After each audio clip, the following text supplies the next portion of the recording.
Dua ayat yang paling banyak membuat para sahabat nangis. Ternyata air matanya para sahabat itu paling banyak jatuh kalau mereka membaca surat Hud, dua ayat 15 dan 16. Kana yuridul hayatad dunya wa zinataha nuwaffi ilaihim a'malahum fiha wa hum fiha la yubkhasun. Orang yang kemudian menginginkan dalam kehidupan dunia itu dunia, kami akan berikan dunia kepadanya dan tidak dikurangi. Orang akhi sholat niatnya untuk proyek, dikasih proyek sama Allah, nggak dikurangi sama Allah. Ustadz, ada kok teman saya itu dia itu sedekah untuk bisnisnya berhasil. Ya memang dikasih sama Allah, bisnisnya itu berhasil. Kenapa? Allah memperlakukan kita sesuai dengan niat yang kita tanam. La yubkhasun, tidak dikurangi oleh Allah. Ada orang kemudian sholat tahajud supaya kemudian tokonya laku. Ya tokonya laku, dikasih sama Allah. Dan Allah mengatakan apa? Allah menyampaikan, kami kasih sesuai dengan apa yang mereka inginkan dari dunia itu. Dan kami tidak mengurangi sesuai dengan apa yang mereka usahakan. Itu kata Allah. Cuma ayat ini tidak berdiri sendiri, ikhwan. Ayat ini disambung dengan ayat yang ke-16. 16-nya apa? Ulaika alladziina laysa lahum fil akhirati ilan nar wa habita ma sana'u fiha wa batilum ma kanu ya'malun. Orang-orang yang semacam itu sudah dikasih balasannya dan ganjarannya di dunia. Di akhiratnya enggak mendapatkan apapun kecuali neraka. Sia-sia apa yang mereka lakukan, batil atas apa yang mereka usahakan. Jadi kalau ada orang kemudian sholatnya untuk mendapatkan kesuksesan dalam bisnis, bisa jadi nanti ketika di pengadilannya Allah timbangan ditegakkan, pengadilan Allah sudah mulai dijalankan, loh kok sholat saya tidak ada yang cantel itu di dalam timbangan saya ya Allah, loh sholat saya kemana? Allah jawab, nah sholat kamu kan untuk proyek. Dan aku sudah jadikan proyek kamu berhasil kan. Saya dakwah tiap hari, kok nggak ada ini? Bukan niat pertama kamu untuk dakwah itu kan untuk cari kekayaan. Sudah aku kayakan kan dirimu dengan apa yang kamu kemudian terima. Loh, saya sholat duha tiap hari. Allah jawab, loh, sholat duhamu itu kan supaya kemudian ketika kamu lagi merintis bisnis, bisnismu sukses. Loh kan sudah aku jadikan bisnis kamu sukses di dunia. Emang kamu lupa kamu ini sukses dalam bisnisnya ketika di dunia? Allah itu berinteraksi sesuai dengan niat yang kita tanam, ikhwan. Kalau antum kemudian puasa sunnah, antum sholat tahajud dan lainnya itu supaya kemudian antum mendapatkan sekeping dari kenikmatan dunia, dikasih sama Allah. Tapi ingat ya, di akhiratnya nggak dapat apa-apa. Kenapa? Sudah disegerakan oleh Allah di dunia.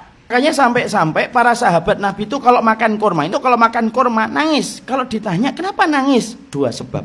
Satu, karena kurma kami lebih gede daripada kurma yang dimakan Rasul. Dua, karena mereka khawatir, ya Allah jangan-jangan balasan ibadah kami itu sudah Allah kasih dengan kurma-kurma enak yang kami nikmati ketika di dunia.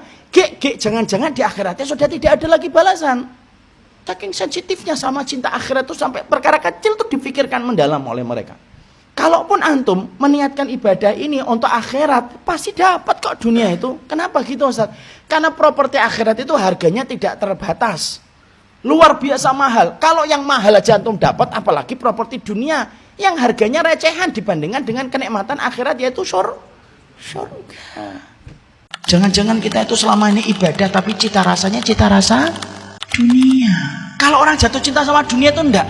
Ibadah pun yang harusnya diniatkan untuk akhirat, dia niatkan untuk dunia, untuk menunjang supaya dunianya itu menjadi sukses. Puasa tapi supaya dagangannya laku. Sedekah supaya kemudian dia mendapatkan profit dan mendapatkan keuntungan yang besar. Padahal kita harus paham, maaf, sampai urusan akhirat pun dia niatkan untuk mendapatkan dunia. Dan ini termasuk salah satu perkara yang tanpa kita sadari dibenci sama Allah. Banyak orang hari ini kalau melakukan ibadah itu yang dipikir pertama kali itu untuk mendapatkan profit dan margin. Padahal ini satu kesalahan, ikhwan. Maaf ya, Allah itu membagi dunia kepada kita itu bukan berdasarkan ibadah. Tapi Allah itu membagi dunia dalam kehidupan kita berdasarkan takdir yang ditetapkan oleh Allah 50.000 tahun sebelum Allah menciptakan langit dan bumi. Kalau Allah itu membagi dunia kepada kita berdasarkan ibadah kita, satu, para sahabat itu tidak ada yang miskin dan para sahabat tidak ada yang fakir. Padahal faktanya rata-rata para sahabat itu miskin. Padahal mereka ibadahnya lebih tinggi daripada ibadah kita. Di situ kita mendapatkan sebuah bukti. Allah bagi dunia bukan berdasarkan ibadah. Tapi kenapa banyak orang kafir yang tidak beriman? Mereka hartanya lebih banyak daripada kita. Kalau memang dunia itu dibagi berdasarkan ibadah, harusnya mereka itu lebih miskin daripada kita. Kenapa mereka itu hartanya lebih banyak daripada kita? Di situ kita menjumpai bahwasanya Allah itu membagikan dunia bukan berdasarkan ibadah, tapi berdasarkan takaran takdir. Kalau saya ditakdirkan mendapatkan uang 50 miliar, kalau saya jarang sholat duha, kira-kira 50 miliar itu saya dapatkan atau tidak saya dapatkan? Dapatkan. Jadi ternyata sholat duhanya kita itu tidak ada kaitannya dengan dunia. Urusan tahajud kita itu tidak ada kaitannya dengan materi. Tapi ternyata urusan akhirat kita itu ditopang dengan ibadah kita di dunia ini untuk mendapatkan akhirat. Innamal a'malu binniyat. Segala sesuatu itu tergantung niatnya.